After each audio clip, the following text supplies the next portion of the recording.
हरती आवे ताला पसरती आवे हे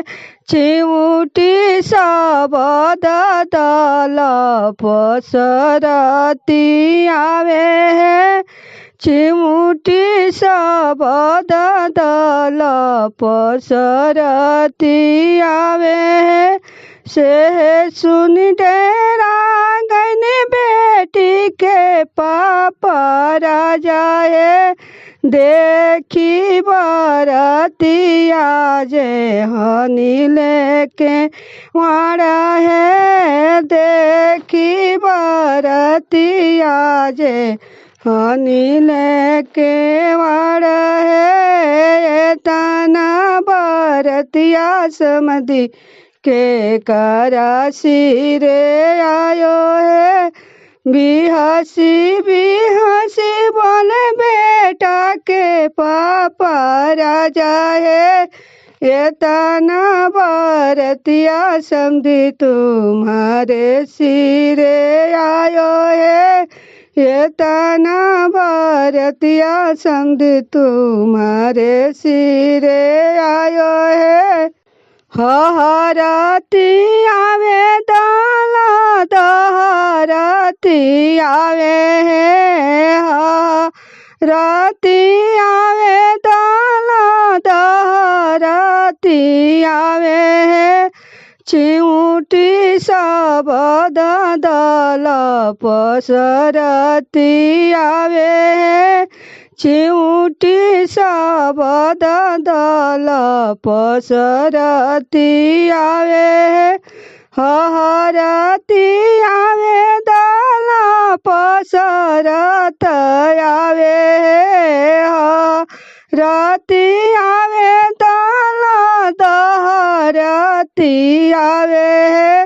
चिमुटी शबद दल पसरती आवे चिमुटी शबद दल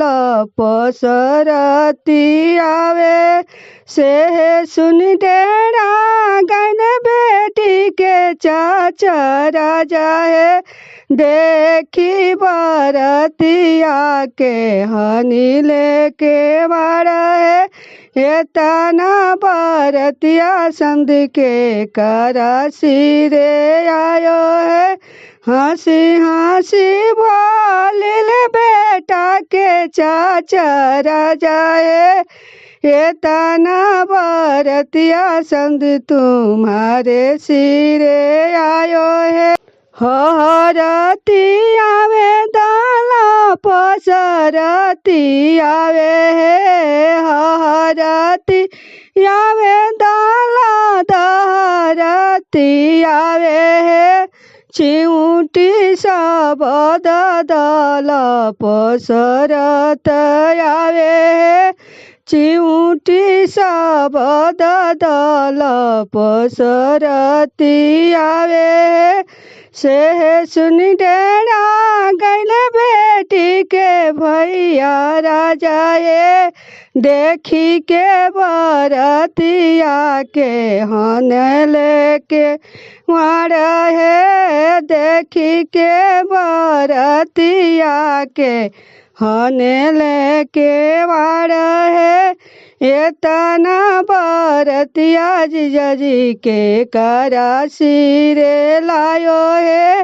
ये तना बरतिया जीजाजी के करासी रे लायो है हंसी हंसी बोले कवन दुल्हा राजा है हंसी हंसी बोले कवन दुल्हा राजा है ये तना बरतिया सरऊ तुम्हारे सिरे आयो है ये तना बरतिया सरऊ तुम्हारे सिरे आयो है